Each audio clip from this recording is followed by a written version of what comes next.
राम कथा महायज्ञ में उमड़े श्रद्धालुओं की भीड़। कन्हैया महाराज, आलमनगर, मधेपुरा।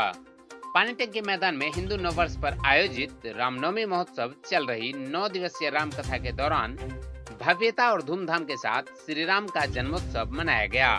आज कथा का तीसरा दिन था। व्यास संजीव कृष्ण जी द्वारा नारद मुंह के प्रसंग के उपरांत नारद जी के श्राप के परिणाम स्वरूप भगवान विष्णु के मनुष्य रूप में जन्म लेने की घटना को संगीतमय प्रभावपूर्ण वातावरण के मध्य विस्तार दिया गया।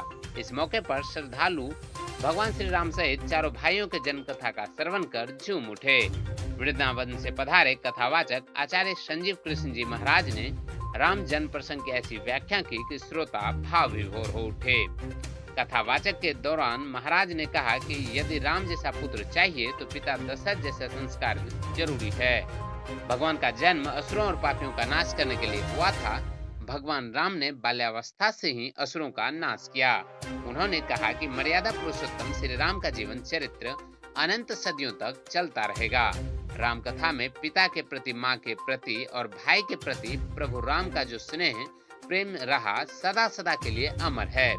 कथावाचक संजीव कृष्ण जी महाराज ने कहा कि राजा दशरथ के संतान न होने के कारण अपने कुल गुरु वशिष्ठ के पास जाते हैं, जहां वशिष्ठ द्वारा श्रृंगी ऋषि से शुभ पुत्र कामेष्टि यज्ञ करवाते हैं। यज्ञ कुंड से अग्नि देवता का प्रकट होकर राजा दशरथ को खीर प्रदान करते हैं, जिसके बाद राजा दशरथ द्वारा तीनों रानियों कौशल्या, कैकेयी और सुमित्रा को खीर देते हैं।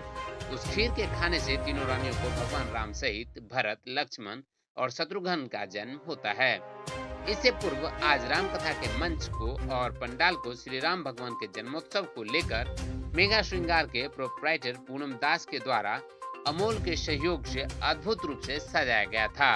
वहीं राम जन्म उत्सव में प्रसाद के लिए खीर का व्यवस्था जानू टेंट के प्रोप्राइटर सोनू कुमार के द्वारा किया गया था।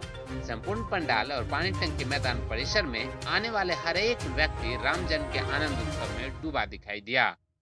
व्यास संजीव कृष्ण ने बताया कि भगवान राम का मर्यादा पुरुषोत्तम के रूप में जन्म समाज में नई संस्कृतियां, नए अनुशासन और नए परंपराओं का अभ्युदय देने के लिए हुआ था। भगवान राम का मर्यादा पुरुषोत्तम के रूप में आना, अच्छे और बुरे के पहचान कराना, सच्चाई के अंत में जीत होना और बुराई कितनी भी ताकतवर क्यों न हो उसका एक दिन समापन होना निश्चित है।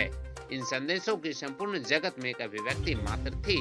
राम के आदर्श आज भी समाज के लिए न केवल प्रासंगिक है, बल्कि केवल और केवल उनके अनुसरण से ही समाज के सभी वर्गों का कल्याण संभव है। भय प्रकट कृपाल दीन दयाला, कौशल्या हितकारी, हर्षित महतारी मुनि महारी। अद्भुत रूप विचारी के उद्घोष से संपूर्ण पंडाल गुंजायमान हो गया। भारी संख्या में उपस्थित श्रोतागणों एवं भक्तगणों ने आपस में एक दूसरे के गले लगकर टॉफियों, खिलौने और गुब्बारों की बरसात के बीच भगवान राम के जन्मोत्सव को अद्भुत तरीके से मनाया। संगीत की स्वर लहरियों पर जमकर झूमे सभी भक्तगण और श्रोतागण।